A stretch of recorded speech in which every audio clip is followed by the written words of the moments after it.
de tipos psicológicos. No entanto, difere substancialmente de outras tipologias por uma série singular de proposições tais como. Então, ele difere porque eu já apresentei aqui várias outras tipologias, né? Falando sobre a nossa personalidade no estudo psicológico das pessoas. Essa aqui difere porque o Eneagrama afirma que existem 9 e apenas 9 padrões de personalidade ou padrões formadores de tipos de personalidade. Daí o nome Eneagrama, que quer dizer o desenho dos 9 ou o símbolo dos 9. 2. O Eneagrama afirma que esses 9 tipos são resultantes de fixação do ego em algum momento de sua formação, realizadas de forma absolutamente inconsciente que acabam se tornando sua motivação básica. Então, significa que na formação da sua personalidade, você se fixou em algum ponto por algum motivo. Pode ir para frente, Lu.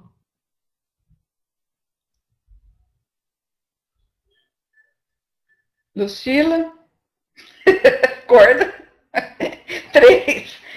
Afirma também que a fixação básica que se escolhe muito cedo na vida determina o seu curso, enquanto não a descobrirmos e eliminarmos sua influência, ela age de modo progressivamente limitante. Ou seja, você continua na sua vida repetindo os mesmos vícios, agindo da mesma maneira infinitamente na sua vida, se você não se conhecer e não descobrir por que você está agindo daquela maneira para poder modificar.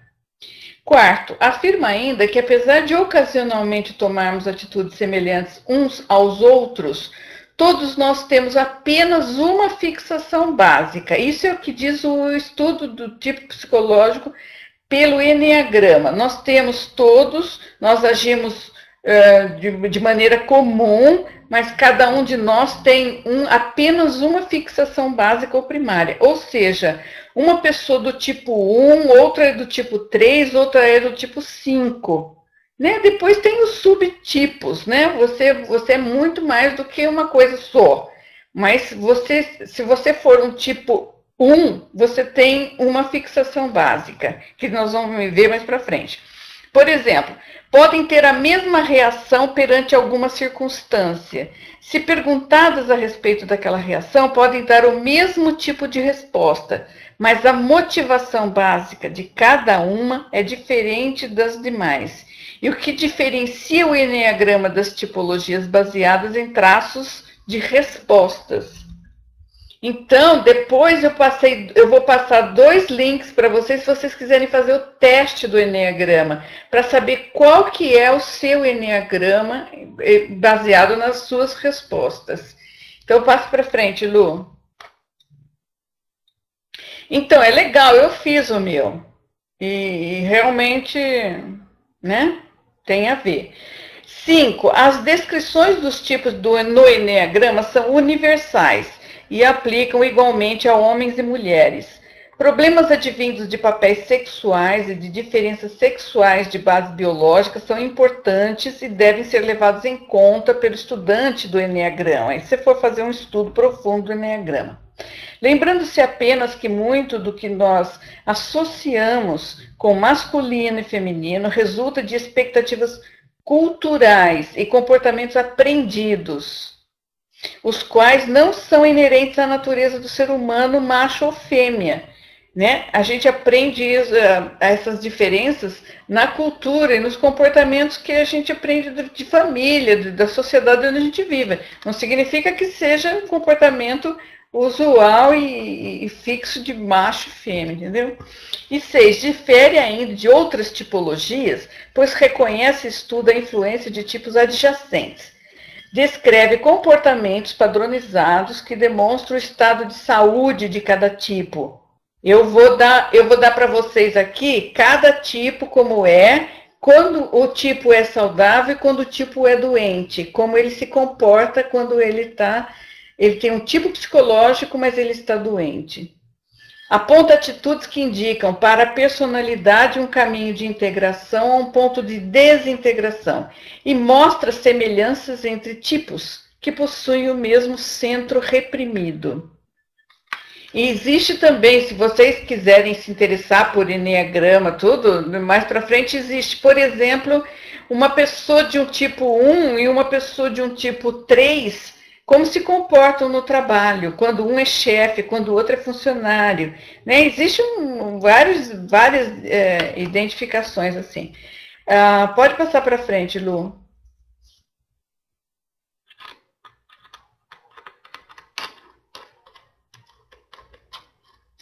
Então, o sistema do eneagrama nos lembra que quase sempre vivemos num mundo ilusório, em função de defesas já dispensáveis. Nós confundimos ideias e sentimentos a respeito da realidade com a realidade em si. Ou seja, aquilo que a gente sente a respeito de alguma coisa, a gente passa a tomar como se aquilo fosse verdade, e nem sempre é. Pode ir para frente, Lu.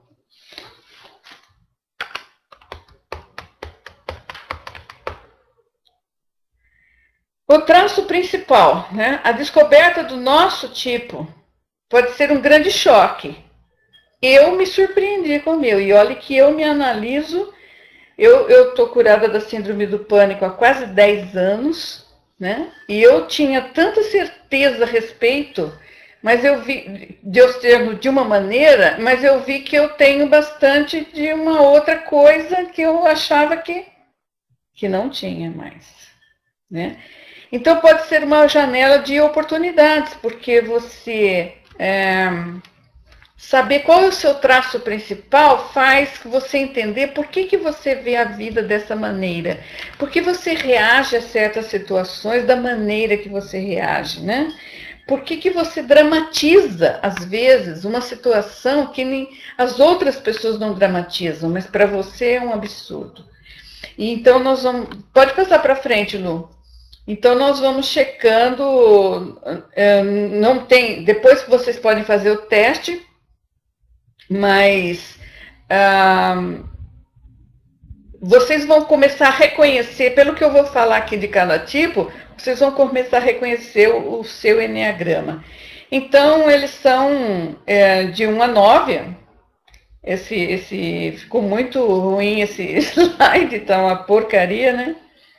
Mas o primeiro é o perfeccionista, o segundo é o prestativo, o terceiro é o realizador, o quarto é o original, o 5 é o observador, o 6 é o questionador, o 7 é o entusiasta, o 8 é o desafiador e o 9 é o mediador. Né? Então, pode ir para frente. Dá para entender porque nós vamos falar várias vezes sobre as mesmas coisas, né? Então, eneagrama, são 9 tipos de pessoas, e nós vamos ver. Equívocos sobre os tipos. Então, esse slide aqui, eu gostaria que vocês mantivessem em mente cada vez que vocês vão se analisar.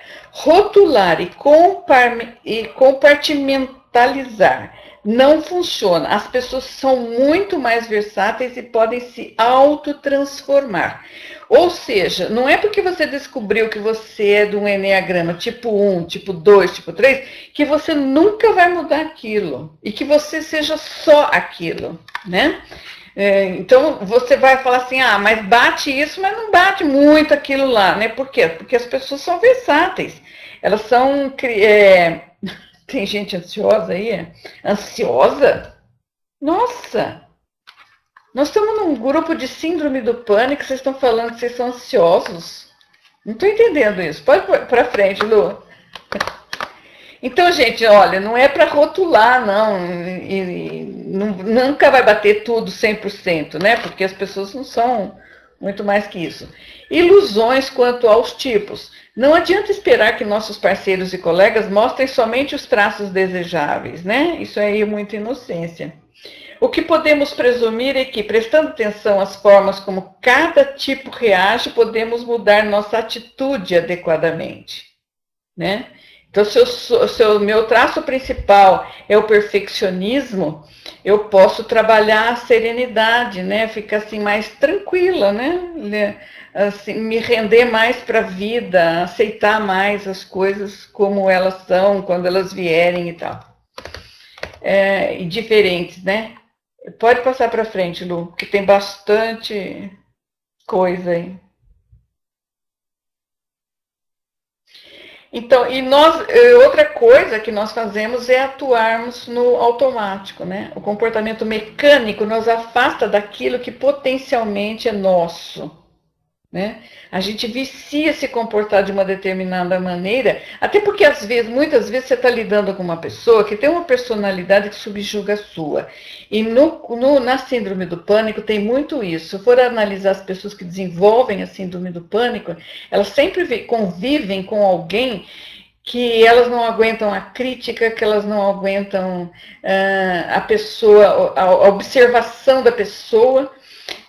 Parece que a pessoa está sempre igual o Obama, né, nos outros países, sempre observando você, a cada deslize seu, a cada erro seu, e você fica você começa a se reprimir, você começa a se modificar, você começa a se sentir mal, estressado, porque toda vez que você está diante daquela pessoa, você não consegue agir normalmente, como você é. Se você é uma pessoa que fala muito, que fala alto, que fala coisa errada, que gosta de falar bobagem, palavrão, isso, aquilo, você começa a mudar tudo isso diante dessa pessoa, porque você não aguenta a crítica, você não aguenta o olhar dela, né? Então, isso daí passa a ser um comportamento diante dessas pessoas completamente mecânico, né? Você faz aquilo que dá certo. Mas dá certo para não entrar em conflito com a outra pessoa. Mas, na realidade, você entra num conflito interior muito grande, porque aquilo não é você. É muito importante reconhecer quando estamos agindo por força do hábito, né? Aí, Lucila, agora nós já estamos, assim, de acordo. Vai, de novo, para frente. Pode para frente. A falsa personalidade, né? Um conjunto de ideias e crenças que obtivemos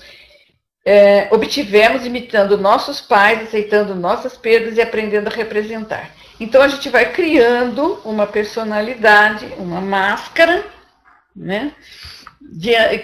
Que é o conjunto de ideias e crenças que nós tivemos, a gente vai imitando, né? Às vezes a gente não faria como os nossos pais, mas a gente vai imitando e a gente vai formando essa máscara. Pode passar para frente. Então, por que saber o nosso tipo, né?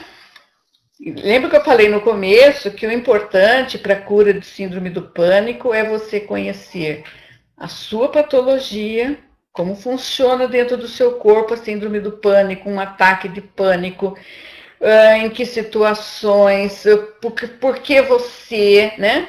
E quando você chega à conclusão de que características de personalidade influem em você desenvolver a síndrome do pânico, o autoconhecimento é a coisa mais importante que existe para você se curar. E por isso que a gente se interessa em saber qual é o nosso eneagrama, né?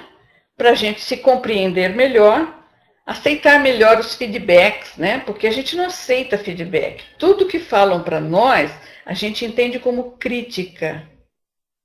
E às vezes uma pessoa está falando alguma coisa que vai ser boa para nós, mas nós não vemos desse jeito. A nossa percepção de todo feedback é crítica. Reduzir o próprio sofrimento como ser humano, aprender a ver o outro sob ponto de vista diferente. A gente também taxa muito, rotula e critica muito as outras pessoas. E compreender as outras pessoas como elas são, né? Pode passar para frente, Lu. Vai chegar uma hora que vai entrar. Bom, então nós vamos no tipo 1, né? Tipo 1 do eneagrama são os perfeccionistas. Então, como são essas pessoas? São muito trabalhadores, empreendedores, tipos impacientes, emocionalmente controlados, ou pelo menos parecem, né? Determinados, enérgicos e críticos, que expressam sua motivação através do ressentimento e da raiva. Para eles, nada é ou está de modo como deveria ser ou estar. E acreditam que a sua tarefa na vida é fazer as coisas direito e manter a ordem. Alguém se reconhece nisso? que você acha que tudo que fazem é. Não está certo, não está direito, né? E você acha que você veio aí para... Volta só um pouquinho, Lu, porque tem o vício do número 1. O vício do número 1, que eles chamam de... a reação, né, do número 1, mais frequente é a raiva, né? Então, você precisa trabalhar a serenidade, porque o perfeccionista, ele sente muita raiva das coisas, né? Porque as coisas não são como ele quer. Pode ir para frente, Lu. Então, eu já estou dando a dica do que é que vocês têm que trabalhar, né? Se você é do tipo 1, perfeccionista, você tem que trabalhar a sua raiva, tem que trabalhar a serenidade, né? Então, o perfeccionista, quando são saudáveis, uma pessoa do tipo perfeccionista, eles são racionais, imparciais, justos e conscienciosos, bons conselheiros, bons ouvintes, corretos, forte entendimento do certo e errado e são íntegros. Então, normalmente, o perfeccionista, eles são impessoais, eles são reformadores, né? Que eles gostam de mudar as coisas nas pessoas, são preconceituosos e são moralistas, porque eles são perfeitos, não é? Extremamente críticos, donos da verdade. Na busca da perfeição idealizada, sempre encontram algum defeito, né? Isso quando eles são normais, eles são saudáveis, hein? Quando eles não são saudáveis, eles são intolerantes, dogmáticos, inflexíveis, extremamente severos em seus julgamentos, obsessivos e contraditórios, podem ser cruéis e implacáveis, não assumem a sua ira e justificam suas punições como necessárias e didáticas. Então, ele acha que ele está punindo porque é necessário punir a pessoa e é para ensinar a pessoa. Você já ouviu gente falar isso, né? Que vai punir para ensinar. Pode ir para frente, Lu. Nós vamos agora para o tipo 2. Então, né, depois a gente pode até comentar, vocês vão anotando aí e vamos ver quantos tipos 1, tipo 2, quantos tem aqui no grupo. Tipo 2, os prestativos, né? Você pode ser um tipo 1 com algumas características do tipo 2 também, né? Então, os altruístas, né? Essa palavra altruísta é uma coisa muito difícil de alcançar, né? Porque o prestativo, ele é prestativo, mas dificilmente ele é altruísta.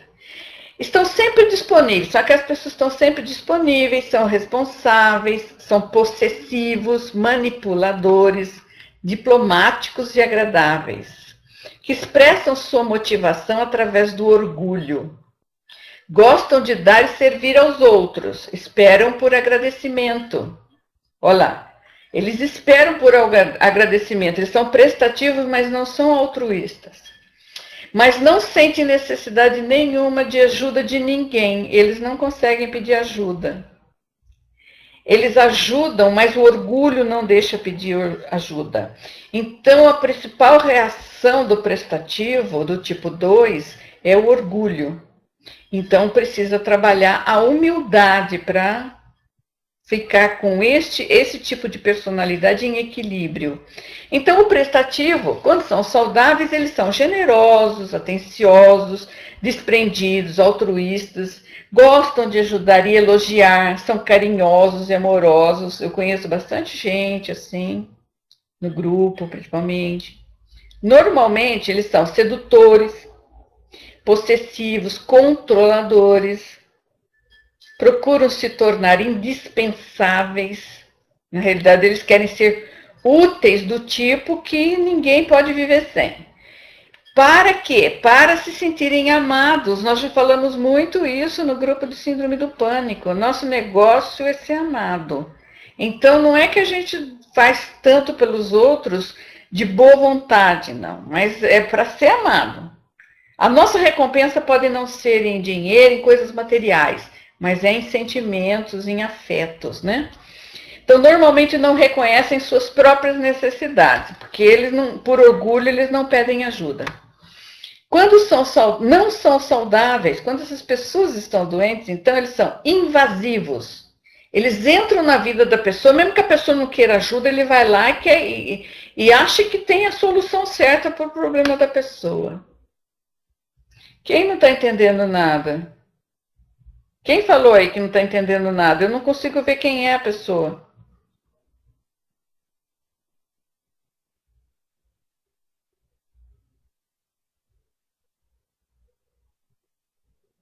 Por que não está entendendo? Quer que vá mais devagar ou chegou agora? Qual que é o...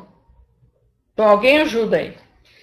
Então, quando essas pessoas não são saudáveis, elas são invasivas, arrogantes, abusivos, fazem os outros se sentirem culpados, chantagistas emocionais, eles ajudam, mas estão sempre jogando isso na sua cara, né? Estão sempre querendo que você... altamente exigente de retorno, vítimas, são mártires. Pode passar para frente, Lu.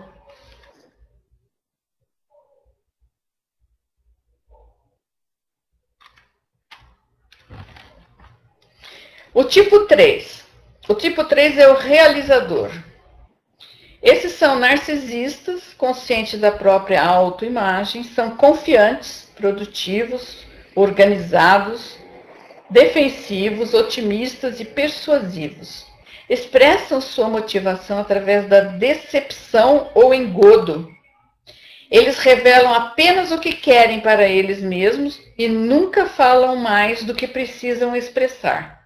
Então, ele é um realizador, mas é uma pessoa altamente vaidosa e que ele manipula dessa maneira, né? Enganando. Então, precisa trabalhar a serenidade, né? Porque a vaidade não é uma coisa legal. Então, o realizador, quando eles são pessoas saudáveis, eles são seguros de si, dinâmicos, atraentes, trabalhadores incansáveis e eficientes, motivados e motivadores, excelente agente de crescimento, são muito competentes. Normalmente, eles são calculistas, pragmáticos e narcisistas. Buscadores de status, carreiristas, né? São as pessoas, né? Pessoa que trabalha em empresa que passa por cima de todo mundo para conseguir fazer alguma coisa. Exibicionistas podem simular qualquer emoção e normalmente não misturam sentimentos com trabalho. Podem se aproveitar dos outros para proveito próprio.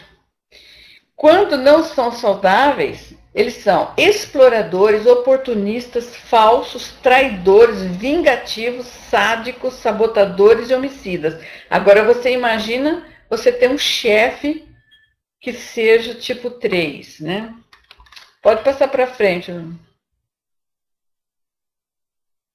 Então, nós estamos agora no tipo 4, o Enneagrama. São 9 tipos de personalidade. O quarto é o original, ou os personalistas. São pessoas emotivas, dramáticas, egocentradas, sensíveis, criativas, originais e facilmente sentem-se envergonhadas. Expressam sua motivação através da inveja. Eles estão sempre atentos para o que está faltando em suas vidas e buscando preencher com aquilo que eles acham que lhes falta. Então, o vício principal do tipo 4 é a inveja e ele precisa trabalhar a equanimidade. Equanimidade. O original. Quando são saudáveis, eles são os artistas, né? Eles são inspirados, criativos, intuitivos. Tem gente que chama isso daqui de romântico também, né? Um tipo romântico. Expressivos e sensíveis, emocionalmente fortes e honestos. Normalmente são melancólicos, românticos, irritadiços, atraídos pelo não disponível, pelo que está ausente, sonhadores, pouco práticos, autoindulgentes e autoiludidos. Quando não são saudáveis, aí o negócio pega, né? Porque eles ficam depressivos, alienados dos outros, deprimidos, autodepreciativos, mórbidos e suicidas. São os artistas, né? Os criativos, isso e aquilo. O tipo 5 é o observador.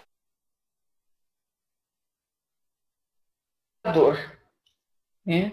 Esses são os racionalistas, né? São as pessoas que usam a razão. São objetivos, solidários, educados, antissociais. Normalmente, eu não sei por que razão, mas o racionalista, normalmente é antissocial mesmo. Lógicos e inventivos expressam sua motivação através da ganância. Eles usam seu tempo e energia para buscar satisfazer seus próprios interesses, principalmente quando esses referem-se à informação e conhecimento. Então, o vício deles o lado negativo desse tipo é a avareza, precisa trabalhar o desapego. Para frente, Lu. Nós estamos só no tipo 5 ainda. Vocês estão anotando aí, né, que tipo vocês são. Então, o observador, quando saudáveis, eles são originais, compreensivos, inventivos, brilhantes, perceptivos, estudiosos, dedicados, racionais e discursivos, muitas vezes responsáveis por soluções nunca imaginadas, né?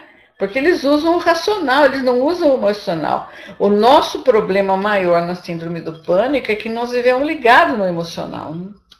Normalmente, os observadores ou racionalistas são abstratos, reducionistas, complicados, retraídos, excêntricos e desapegados, tentam apenas observar a realidade e não vivê-la. Quando eles não são saudáveis, eles são extremistas, radicais, obsessivos, cínicos, hostis, isolados e nihilistas. Para frente, Lu. Vamos ver o tipo 6. O tipo 6 é o questionador. Os legalistas. São pessoas responsáveis, enérgicos, leais, envolventes, indecisos, obedientes a leis e orientados para a comunidade. Expressam sua motivação através do medo. Oh, que maravilha! Eles são inseguros quando precisam posicionar-se e tornam-se muito ativos quando estão entre outras pessoas, com forma de sentir-se bem e aliviar a sua ansiedade. Então, o seu lado negativo é o medo e precisa trabalhar a coragem e a confiança. Pra frente, Lu. Coitada da Lula, tá? Tem que ficar atenta lá. Questionador. Quando saudáveis, eles são confiantes e confiáveis, comprometidos, atraentes, leais e responsáveis, são solidários e são amigos. Normalmente, ambivalentes, indecisos, defensivos, obedientes, desobedientes e autoritários.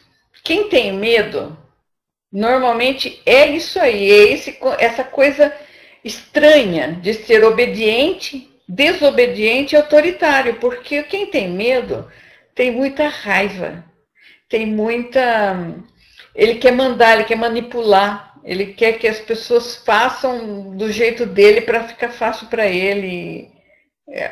Ter medo é um negócio muito complicado. Supera os seus medos por atitudes arrojadas, e é incrível isso. Quem já esteve em situação difícil, mesmo com síndrome do pânico, na hora você faz e desfaz. Depois você cai, mas na hora você enfrenta.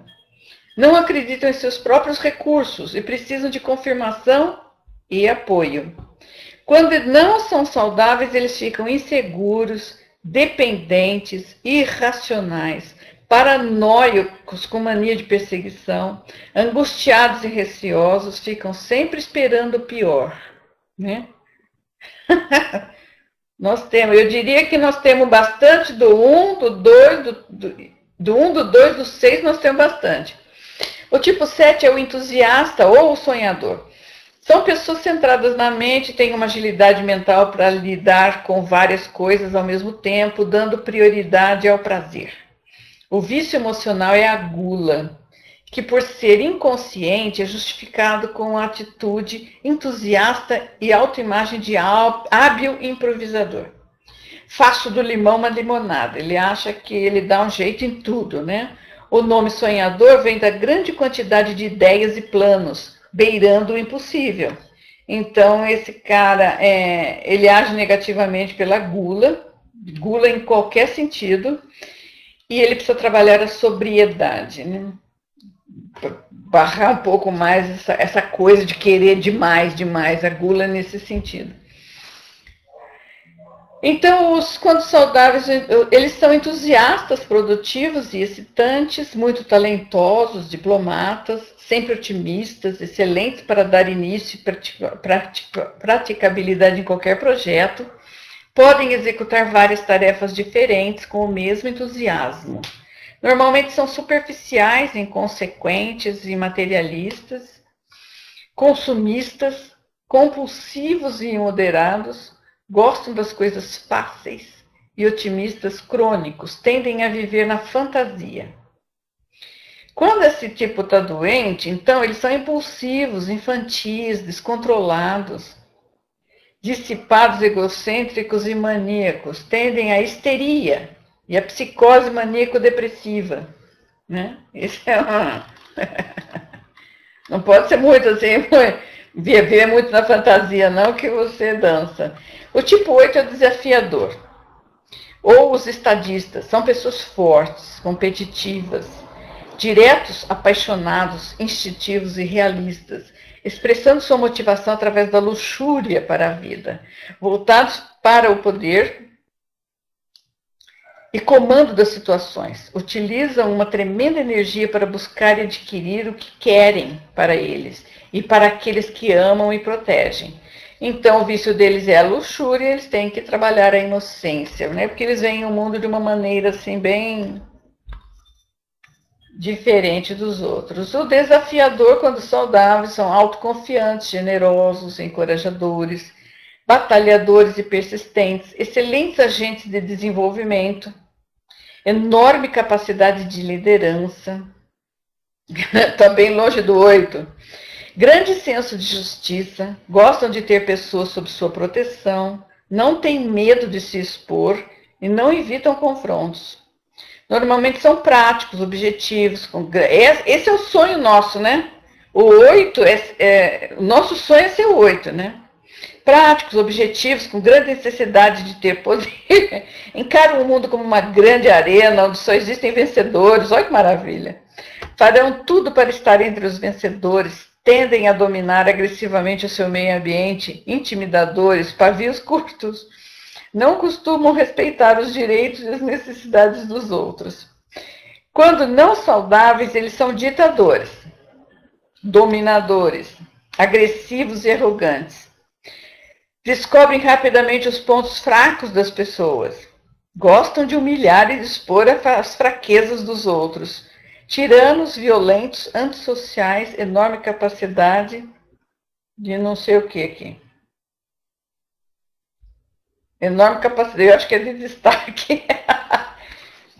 A figurinha encobriu ali. Bom, e o tipo 9, que é o último, é o mediador, são os pacifistas, né? Aqueles assim que botam os panos quentes nas coisas. Então são pessoas afáveis, indiretas, apáticas emocionalmente, não gostam muito de muito movimento e são impessoais. Expressam sua motivação através da preguiça. Eles levam a vida pelo caminho mais fácil e procuram evitar conflitos ou lidar com qualquer dificuldade para poder preservar a própria paz, interna e externamente.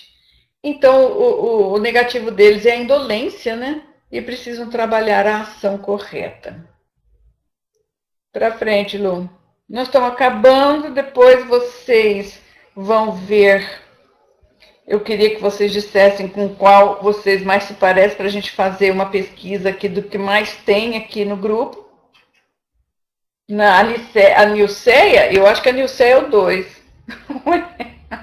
Pronto, taxei você. O mediador, quando saudáveis, são receptivos, apaziguadores, calmos, otimistas, pacientes e compreensivos, são pessoas genuinamente agradáveis, sem preocupações com a posição de destaque ou querendo algo em troca. Normalmente são desligados, indiferentes, indolentes, passivos, fatalistas, complacentes, ignoram o que está errado para manter a sua tranquilidade. São pessoas que não entram em conflito, gente. Eles não têm muito aquela coisa do certo e errado, não. Então, quando não saudáveis, eles são reprimidos, inúteis, negligentes, obstinados, dissociados, desorientados, despersonalizados. É uma porcaria esse 9, né? Mas às vezes são grandes pacifistas, né? São pessoas que conseguem trazer paz e botar uma situação mais no equilíbrio, né? Evitar conflito. Para frente, Lu.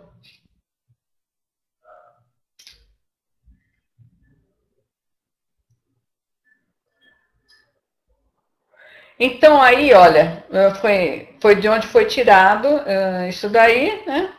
Depois, se vocês quiserem os slides, eu posso colocar lá no grupo, vocês veem de onde foi tirado, né, esses slides aí. Eu misturei tudo, né? Tirei de um monte de lugar, até do Wikipedia, então, tudo bem. Pode ir para frente, Lu.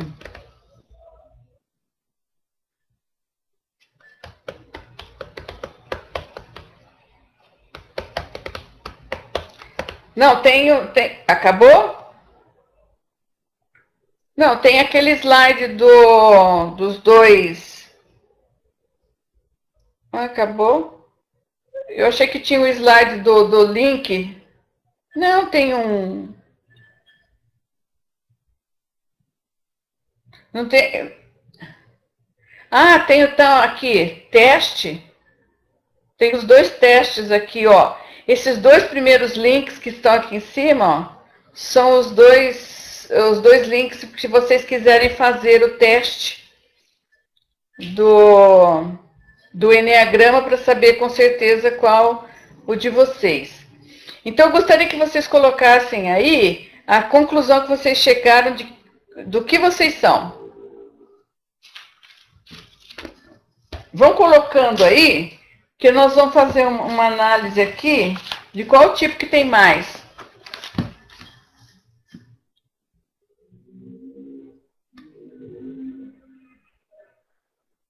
Peraí, gente. 4, 8, 1 e 6, 8, 1, 9, 1, 6, 6 e 9, 4, 1, 6.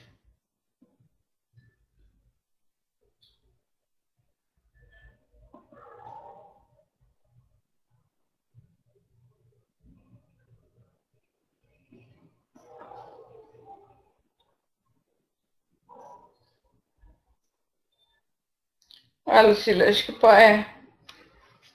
Quando tiver o 10. Não, não tem 10. Olha, gente, já de cara aqui já deu. É aquilo que eu falei. Eu acho que não prestaram muita atenção no 2. Né? Mas o 6 e o 1 é o que mais tem.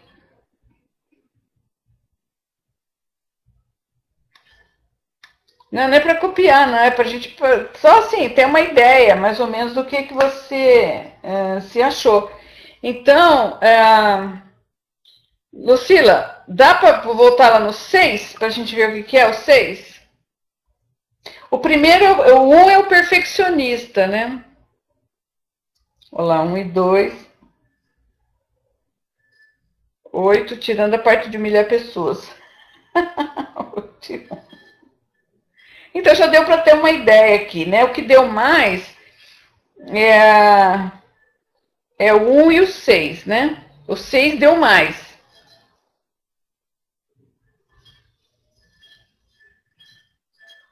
Ixi. Vai para frente. Agora, um para trás. O 6 é o questionador. São pessoas responsáveis, enérgicas.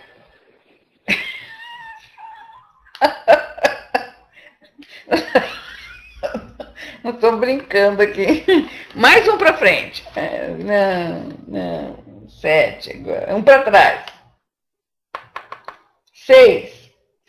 São pessoas responsáveis, enérgicos, leais, envolventes, indecisos, obedientes à lei e orientados para a comunidade. expressam sua motivação através do medo. Eles são inseguros quando precisam posicionar-se e tornam-se muito ativos quando estão entre outras pessoas com forma de sentir-se bem e aliviar a ansiedade. Então, gente, na realidade, a gente traz... Pode tirar, Lucila. A gente traz algumas coisas para que a gente possa pensar a respeito de autoconhecimento, para a gente consiga fazer um pouco de análise, de autoanálise, né? De a gente ver como que a gente é mais ou menos e o que a gente precisa trabalhar para que a gente consiga se livrar da síndrome do pânico, né? Porque você vê, não é à toa que pessoas que desenvolvem a síndrome do pânico são mais do tipo 1 e do tipo 6. É lógico que você vai ter uma coisinha ou outra de outros tipos, mas predomina o tipo 1 e o tipo 6. Eu vou colocar os slides lá no grupo. E o 9 é o pacifista, né? Aquela pessoa que ela não entra em conflito, né? Ela cede para qualquer pessoa, faz o que quiser, ela não briga, ela não faz nada. Então, eu vou colocar lá no grupo, se vocês quiserem depois dar olhar de novo, né? E vão se analisando. A gente traz, esse aqui já é o terceiro conceito a respeito da personalidade que a gente traz aqui. Já trouxemos de Jung, já trouxemos de lá da antiguidade, né, de Hipócrates, já trouxemos várias coisas, né? E eu vi aqui que a gente tem alguma coisa sobre o mimo. A semana que vem nós vamos falar um pouquinho sobre o mimo de novo. Né? Eu já falei aqui, mas nós vamos falar sobre o mimo de novo.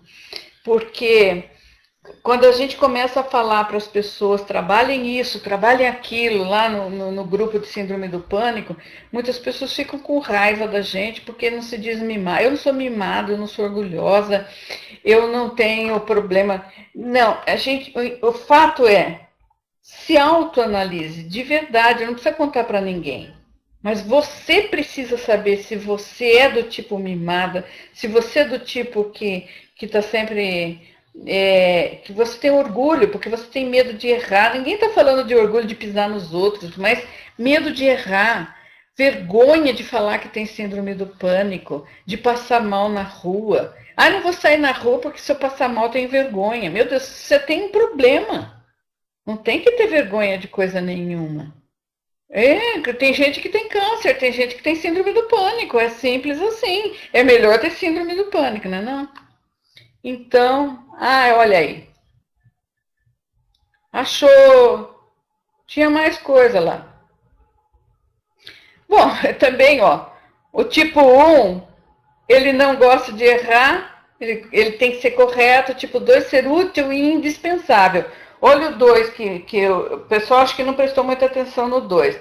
Mas o tipo 1 que deu mais, o negócio dele é não errar, é ser correto. O 2 é ser útil e indispensável. O 3 é atingir metas e resultados. O 4 é ser único, criativo e especial. Né? O 5 é observador, analisar e se envolver. O 6 é sentir-se seguro e ter certezas. Por isso que deu muito 1 e 6. Porque o 6, o negócio dele é sentir-se seguro e ter certeza. Tudo que não temos na vida é certeza. Nós não temos certeza de nada. Nós temos que trabalhar isso. Síndrome do pânico é basicamente isso, ter que lidar com as incertezas da vida, com a imprevisibilidade da vida. Nada é previsível, ninguém sabe o que vai acontecer, ninguém tem bola de cristal. Nós temos que ter flexibilidade emocional para aguentarmos viver nesse mundo desse jeito. Então, o 7 é inovar, não ter rotina e criar, né? Nós não somos o 7 mesmo. Tanto é que não deu nenhum 7 aqui. Né? O 8 é ter poder e controle e desafios, né? Nós não somos pessoas que gostamos muito de desafio.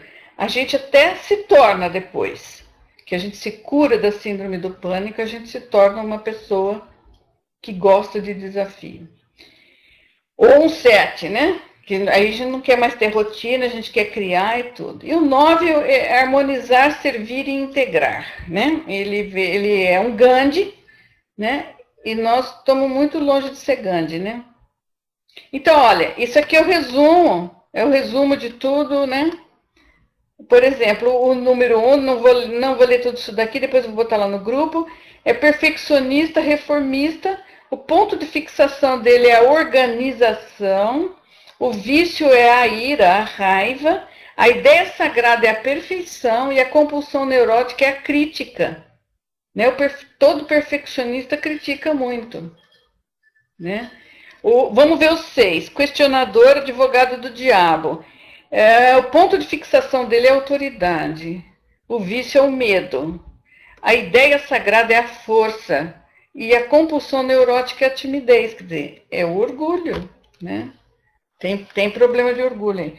Então, é mais ou menos isso que a gente tinha para dizer hoje. Foi uma reflexão, foi um...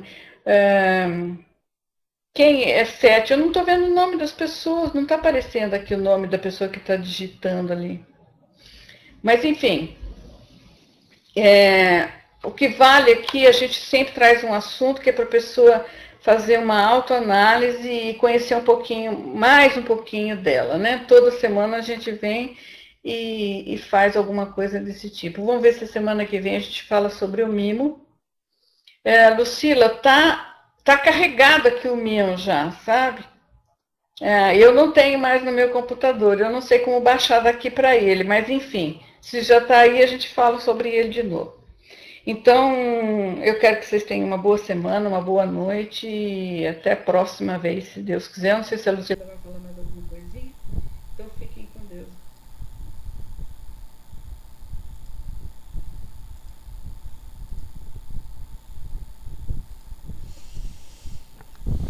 Ok, Dadá. Eu não respondi porque eu não li, Priscila. Obrigadão aí, Dadá, como sempre. Muito bacana. Tudo de bom. Então basta agora o autoconhecimento, a autoanálise não é nada fácil. Oi, Ana. Não é nada fácil, né?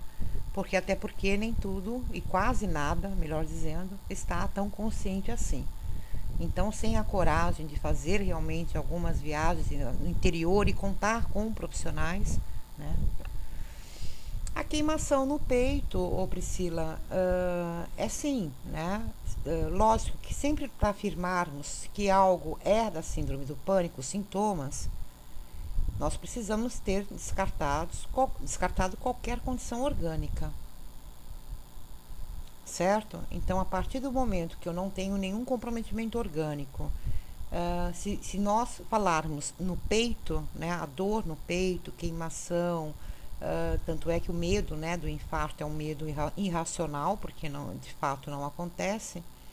Nós podemos falar de um refluxo, Priscila. A queimação no peito pode ser um problema relacionado ao refluxo gástrico. Então, de qualquer forma, existem duas formas de você amenizar isso, que seria um chá de camomila com erva cidreira, meio a meio, pegar uma bolsinha de água morna e colocar nas costas e no meio do peito, fazer um alongamento, deitar, respirar corretamente pelo diafragmático, né? Uma respiração diafragmática. Então, tem algumas coisas que nós podemos fazer. O problema é que normalmente nós não fazemos nada, porque fica realmente naquele processo de obsessivo, eu tenho alguma coisa, eu vou passar mal, isso deve ser muito sério, pelo amor de Deus, e a gente acaba não fazendo nada, né? A Sandra está perguntando, síndrome do pânico é um problema emocional, psicológico ou químico? É tudo isso, é tudo junto e misturado, Sandra. Porque não tem como ver a nossa condição humana de uma forma separada. Então, a síndrome do pânico, nós vamos contar com um comprometimento físico, orgânico, com um comprometimento emocional, com um comprometimento psicológico e comprometimento da energia, da bioenergia. Então, qual é o tratamento? É você dar conta de equilibrar, dar para cada, né, corpo, né? Vamos chamar de corpo, corpo físico, corpo emocional, corpo psicológico e o corpo sutil, o alimento necessário para cada um deles para entrar num ponto de equilíbrio, né? É assim, pelo menos, que a holística vai aí dar conta desse processo. Então não tem como dizer, é só químico, é só emocional. Nós estamos com uma desordem que vai passar por todos esses sistemas. Ok, Sandra?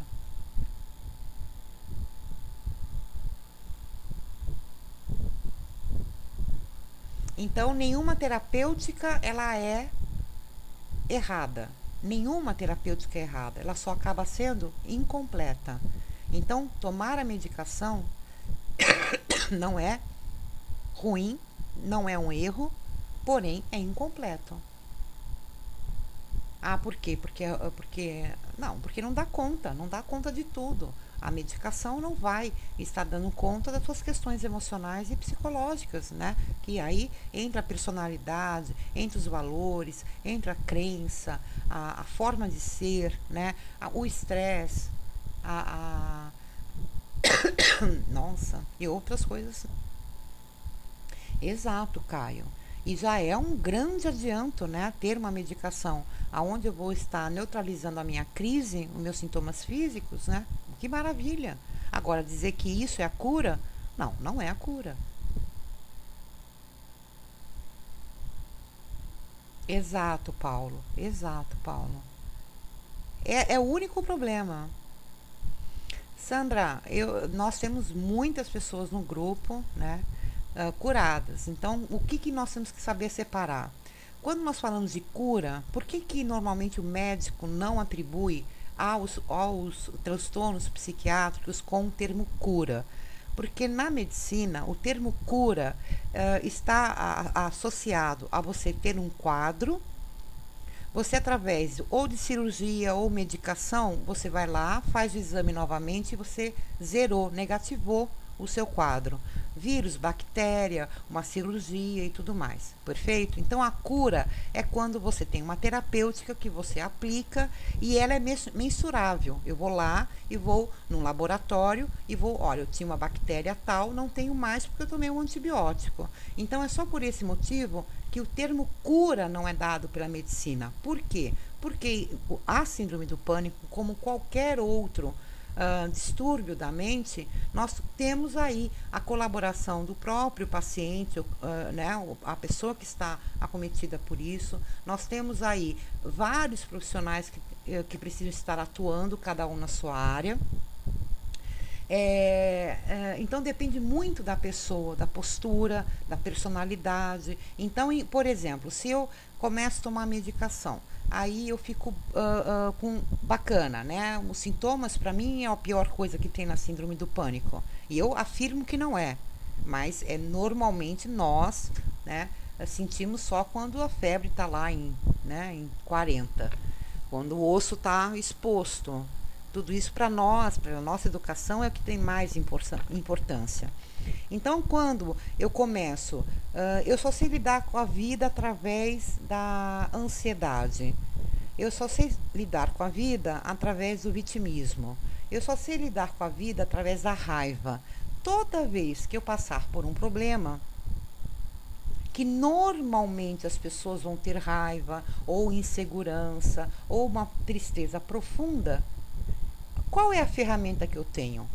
A única que eu sei usar, que é a ansiedade. Quando eu começo a ter outras habilidades para lidar com a sua vida e com a vida, estar vivo, você vai passar pelos mesmos problemas sem usar a mesma ferramenta. Porque a tua caixinha de ferramentas já tem todo lá disponível para você. Você sabe usar, dimensionar. Dimensionar é uma palavra que quem tem síndrome do pânico desconhece, não tem no vocabulário, não tem no dicionário. Dimensionar o que é grave é grave, o que não é grave, o que eu posso neutralizar nisso, o que eu posso deixar passar como não sendo meu. Eu vou deixar passar, é aprender a dimensionar.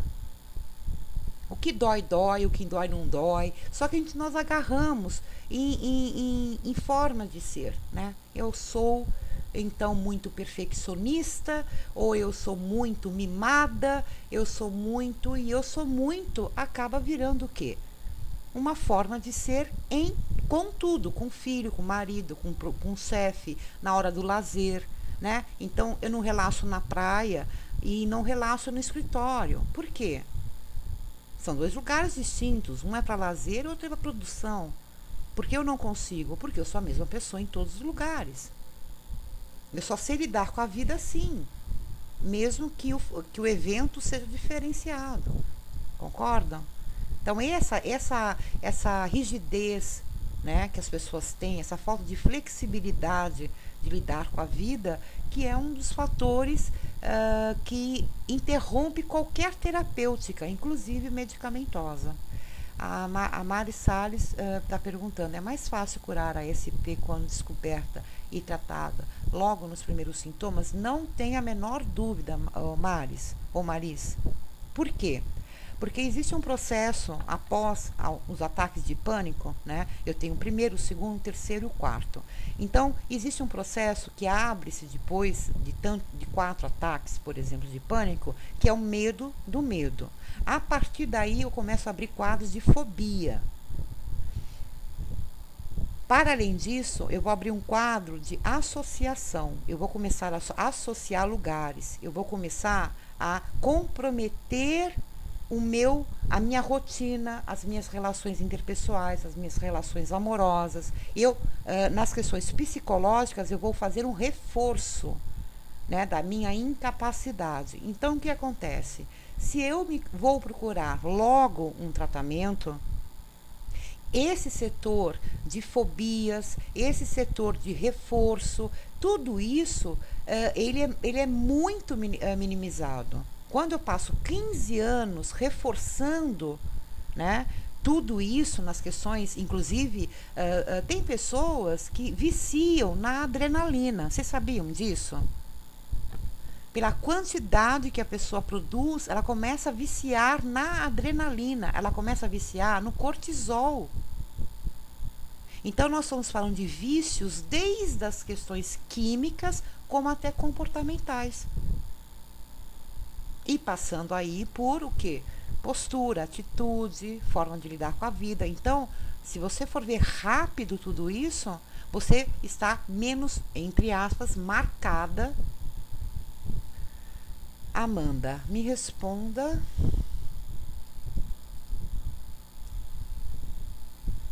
Não pode, Amanda. E é uma pergunta que me deixa muito indignada. Eu vou ser muito sincera, Amanda. Me deixa muito indignada e preocupada. Indignada e preocupada.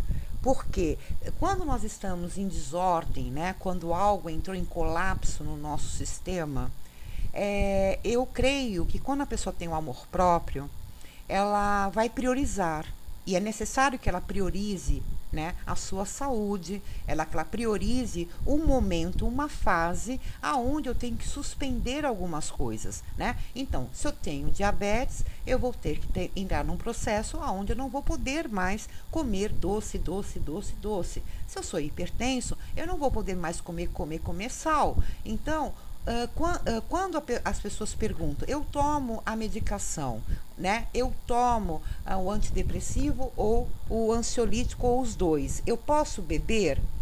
O que nós vamos encontrar por aí, Amanda? Eu não estou nem dizendo que é o seu caso, tá bom? Estou falando de uma forma bem técnica e me posicionando em relação a isso. Veja bem, e vocês vão me dizer se eu estou certa ou se eu estou equivocada, perfeito? Quem aqui toma fluoxetina? Quem aqui está tomando fluoxetina? Vamos dar um exemplo. O pessoal que está com texto muito longo, eu peço que colabore um pouquinho.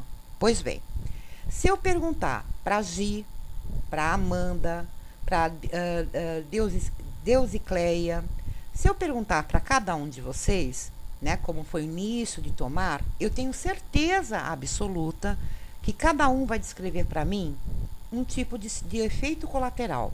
Vão dizer que eu emagreci muito, eu engordei muito, eu tive tontura, a minha boca ficou seca, eu dormi demais, eu dormi de menos. Mesmo isso estando na bula, né? Muitos têm sono, baixa libido, outras nem tanto. Então, o que eu tô querendo fazer um paralelo no que eu estou falando? Percebam, se cada metabolismo, nenhum médico pode garantir para você qual vai ser a tua reação perante a medicação. Por quê? Porque cada um vai reagir com o seu metabolismo. Ok. Aí, quando nós falamos de bebida, quando nós vamos ao médico e ele fala, não, olha, pode beber um pouquinho, pode então tomar isso, né? Alguns médicos dizem isso. Aí eu me pergunto, por isso que nós somos pensantes, nós temos que pensar. Não é, aceitar tudo como verdade. Nós temos obrigação de pensar. Bom, se a medicação, desde um analgésico, né? Que tem pessoas que tomam analgésico e passam super mal, tem um processo alérgico e tudo mais. Se cada metabolismo vai estar determinando um efeito colateral, a ausência ou não de um efeito colateral, se eu dependo do metabolismo, a bebida, eu não posso garantir que todos que vão beber, tomando a medicação, vão ficar tranquilos. Que parar um dia anterior de tomar medicação para beber no sábado, que eu não tenho, de alguma forma, aquela substância de uma forma cumulativa. Então, o fato é, a bebida, o remédio, eles atuam no mesmo setor, no sistema nervoso central. Todos dois vão estar atuando no mesmo departamento ali no cérebro. Logo, eu tenho dois estímulos no mesmo local. Portanto, eu posso ter um colapso por conta disso e morrer, como eu posso beber e não me acontecer nada? A pergunta é: tem como aguardar um melhor momento? Tem como suspender alguns hábitos, porque nesse momento o que prioriza é a medicação? Ou, exato, Reginaldo, qual é a alternativa? Eu posso tomar uma cerveja sem álcool? Então, é usar o bom senso. É usar o bom senso. Então, não tomem bebida enquanto estiverem medicados nesse processo de cura, não é? Então, aí prioriza. Qual é a prioridade, Amanda? Qual é a prioridade? É a sua mediunidade, espiritualidade, você tendo um corpo físico que pode realmente ter algum problema sério? Ou você tem que priorizar a sua condição humana? Perfeita? Tá, é porque eu não quero estar registrando o texto, viu, Caio? De vocês. Então, a questão é a prioridade. O que eu vou priorizar agora?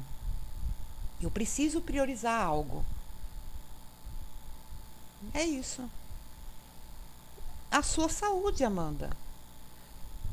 Me diz qual que é a prioridade no momento onde o meu corpo físico, o meu mental e o meu psicológico está precisando de terapêuticas incompatíveis à minha entidade espiritual.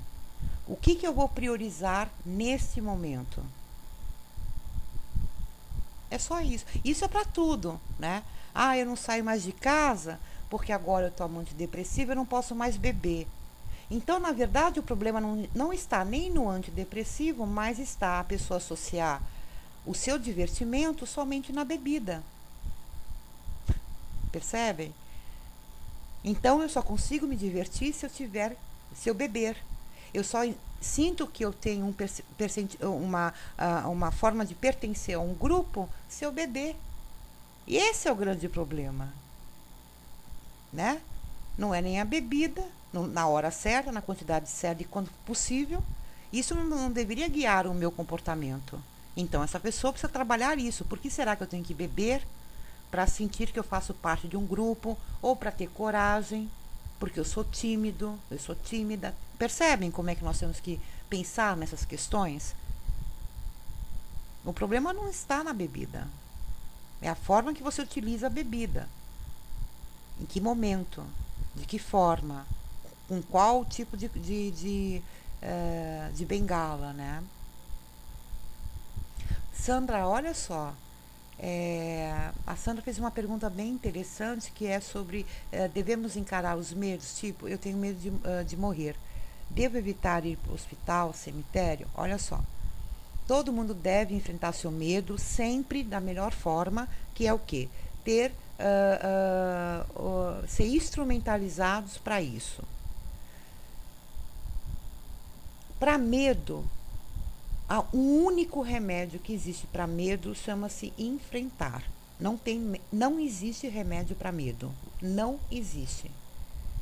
A única forma que o medo diminui é quando a tua coragem aumenta. Quando a tua autoestima aumenta, a sua autorrealização aumenta. Porque a sensação de que eu consegui, eu realizei, ela é muito, muito forte até perante ao medo. Então, enfrentar sim, Sandra, sempre.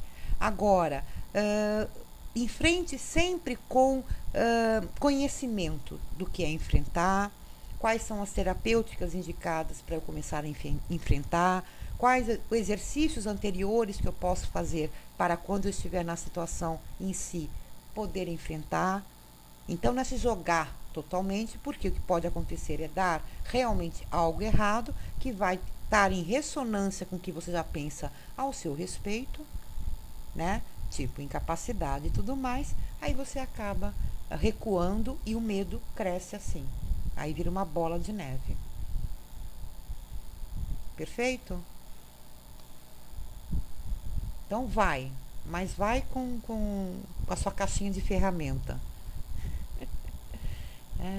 A Lucila e Dadá, tenho 20 anos e creio que o que eu vou falar aqui, muitas pessoas. Isso, Sérgio, com prudência, né? O que, Anderson? Bom, nós temos mais 3 minutinhos para encerrar, ok? Então, as perguntas mais pertinentes aí. Ando triste, muito triste, me sinto um fracassado e o pior. Tenho medo de não voltar a ser feliz, medo de fazer alguma coisa e morrer. Pois é, Anderson, você está lotadíssimo de crenças, né, ao seu respeito, que é uma pura ilusão. Então, a única indicação é você procurar um profissional e ver as suas questões. Porque se você se sente fracassado, qual é a expectativa que você tem ao seu respeito? Eu me sinto fracassado. Mas para não ser um fracassado ou não ter o sentimento de fracasso, que o fracasso não existe, isso é uma invenção. O fracasso ele não existe. Isso é uma invenção humana e da sociedade, né?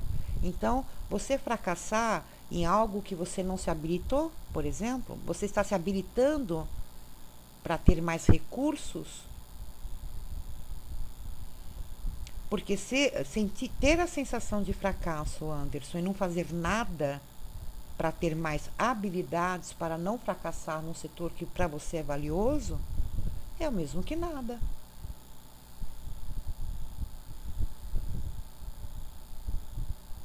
Né?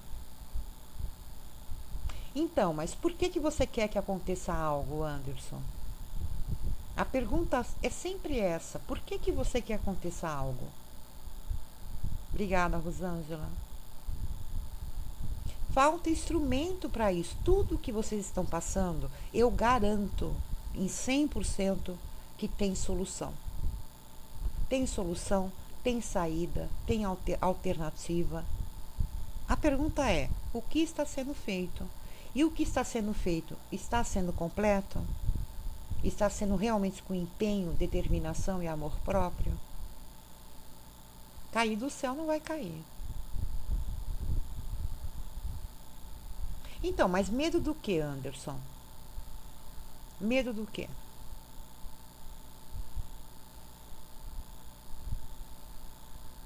Né? Tem que trabalhar tudo isso. Isso demanda tempo. E você tem que dar o primeiro passo mesmo, firme o primeiro passo.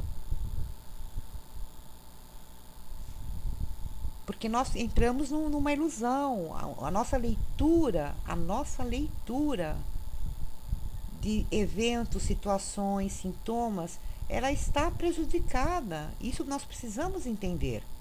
Nós temos uma avaliação equivocada. Nós temos a ilusão que vai estar dando conta do que eu penso ao meu respeito. Mas você, veja bem, Anderson, você pode passar mal e morrer em qualquer lugar. A Luzia está aí ainda.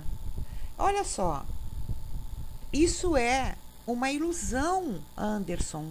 Porque se você pensar racionalmente, nós não temos segurança e autonomia para saber nem quando, nem como e nem porquê. Portanto, não ir trabalhar porque tem medo de morrer e passar mal, não procede. É uma ilusão que você criou.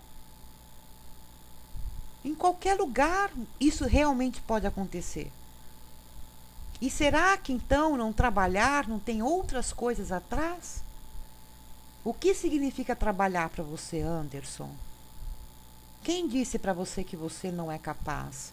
Quem disse para você, quando pequeno, que você não ia dar em porra nenhuma na vida porque você não fazia nada direito? Por que você quer garantir esse teu lugar? Por que chamaram você de burro? Quando foi isso? Quem desqualificou você? Desde quando? Você está reforçando só uma crença, Anderson. Isso não é seu. Você está reforçando uma crença. Crença no que você acha ao seu respeito. Só isso que você está fazendo. Todo dia você se mete em situações ou não para reforçar que você é um fracassado. Esse mecanismo de repetição, de reforço, ele é fato para todos nós.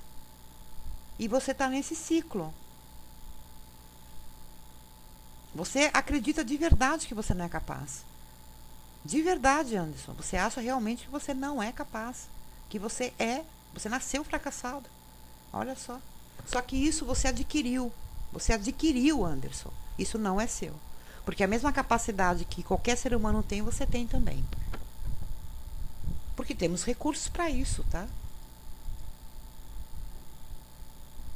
Não, eu não falo nenhuma forma de, sabe, romanceada, não. Todos nós temos recursos. Nós temos, nós pensamos, podemos elaborar, podemos ser criativos. Basta realmente colocar a mão na massa. Ok? Bom, terminamos então mais uma reunião.